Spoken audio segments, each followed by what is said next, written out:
Hey everyone, Rascal here. And Mama.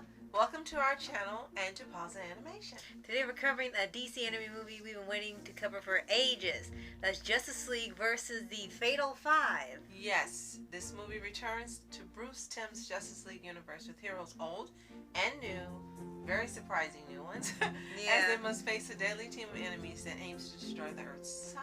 And you don't know why. Yet again. Right? And before we start, be sure to like, subscribe, click the notification bell to get updates on future podcasts and little pause videos. Yes, and also don't forget to follow us under Paws On Animation on Twitter, Instagram, and Pinterest. Yes. So, we actually ended up seeing this live on Toonami one night. They were doing a special thing where they were having some movies for a month. So, one of the weekends, they showed this film. And it's only wanted to see for a long time because it was for the people that really love Bruce Timm's animated Justice League series. And before this, it had been 10 years since you had seen the show. So this was a treat for those fans. And we definitely were excited because, one, we didn't have to pay for it. Two, we didn't have to find it on any streaming service that wasn't carrying it. Right. And three, it was free. Yeah, it's always the best thing. And we remember when this was first out, it was really hyped up a lot of people that were excited to see these characters again, this universe. And so were we. We really didn't know anything about it, so we had no spoilers for years. So we finally watched it, and there were everything we saw took us by surprise. Especially one of the biggest things is that it's only some of the Justice League technically. Right. And I don't know how that went over with some people, because the way they have phrased it online is like, oh, it's the original cast from the TV show coming back. That was only really half true. You had Tim Daly Superman. You had, of course, Kevin Conroy Batman. You had, whoever did Wonder Woman. Do you recall? Because I think we know she's being done by multiple people. Yeah, that's why it's different every time. I know it wasn't. I have to get back to you on that one. Okay. Well, those three came back, and then the rest were all absent. And they made excuses on Susan Eisenberg? Yes, there you go. Susan Eisenberg, Wonder Woman. Yeah. And everyone else is gone. No Martian Manhunter, no Flash, no Jon Stewart, no Hawk Girl. All the rest were gone. They just kept the main three. And that was a little weird to see. They were replaced by new characters that were supposedly supposed to reflect or relate with newer, younger fans of DC. And you could tell because all of them had issues. Yeah, it was really worth seeing that because the way that it was presented, you really thought it was going to be the whole team. And it wasn't. And they decided to have this futuristic element to it, dealing with villains from the future. And an unknown hero from the future. And it was really, really strange. Yeah. And the new ones they added in were Martian of all people, and you only know her if you've seen Young Justice. So and she replaced her uncle. Yeah, oddly enough. Right. They had what's her name? Not Rodriguez. Jessica Cruz. Thank you. I was thinking of a voice actress. Jessica Cruz replaced Green Lantern, just another Green Lantern, a younger one. And then they had not Lightning Lad. It was Starboy from. That's a different character from Legion of Superheroes from the future who replaced one of them. And then they also had, I didn't mention, Mr. Terrific, who is part of Justice League from when they did the second series. And they had more characters, and it was like that was an odd one to add. It was a very strange choice. Of all the additional characters they put into the second series, they went with him, and it felt a little off. I mean, you got used to him. He wasn't a bad character. He wasn't useless. It was just, of all characters, why him? Sure. And these characters, the younger ones, replaced some of the older ones, so I'm not sure how that went over with some people. It was an odd setup. And the villains were even more odd. They came from the future. That's true. That's true.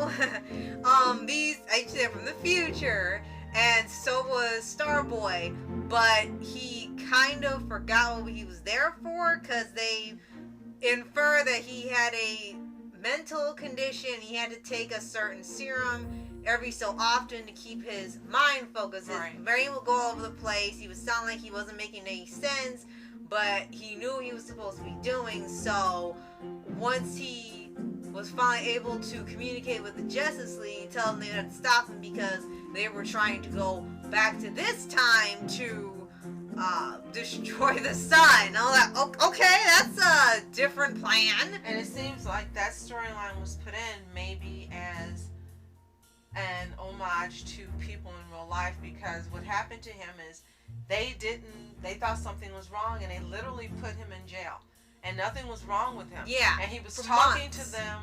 He was being kind.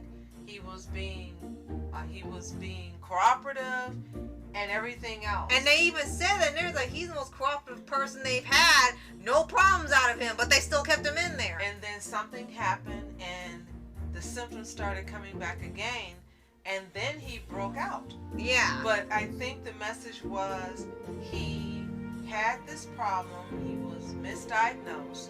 They didn't listen to him when he was telling them what was going on, because he tried to tell them. They ignored him. And then Batman showed up, forgot to say that. Right. And then he broke up on Batman's watch while he was there. Right. And they said, well, we guess we should have listened to him. It's like, maybe that was a shout out to what was happening during the time in real life. Right. Where they needed assistance or help, or they were trying to tell people what they were experiencing, and maybe people weren't listening. To me, that's what it seemed like it was referencing. It was kind of like the Joker movie, and you knew the condition, but no one seemed to either know or care enough to help or figure it out. Just like, put him somewhere. Right. So for here, this ends up being the plot of the movie. Now, I will say a good thing is that they don't put the older characters aside to make the new ones shine. They try to have both of them work together so both sides are needed, which is much better than a lot of movies now do, where the new one must replace the old one and you're punished for liking the old one. They do their best to have both sides work together and come to an understanding, and all three characters kind of have their own issues and little story arcs. Miss Martian tends to be a bit disruptive and needs to listen and stay focused.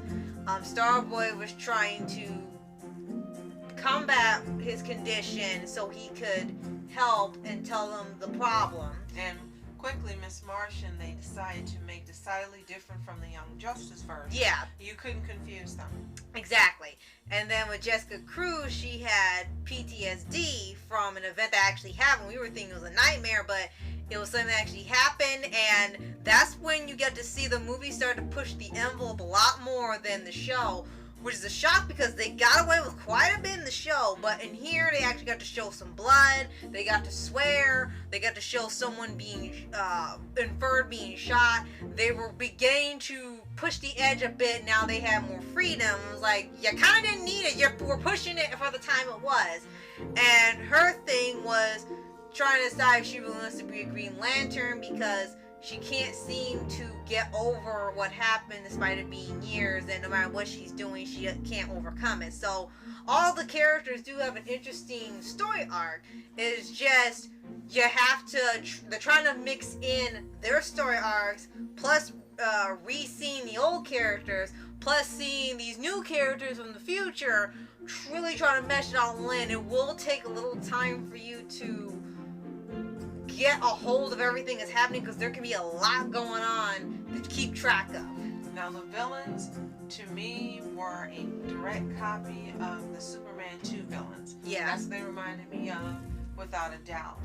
And in this version, they were just as heartless and cruel and hated humans. Yeah, so to me, their name. They just made them look different and gave them the same personalities and the same quota of 2 males, 1 female. Yeah. It's just, to me, they just took it and borrowed the same thing. True. However, the heroes did win. Well, the heroes didn't save the day.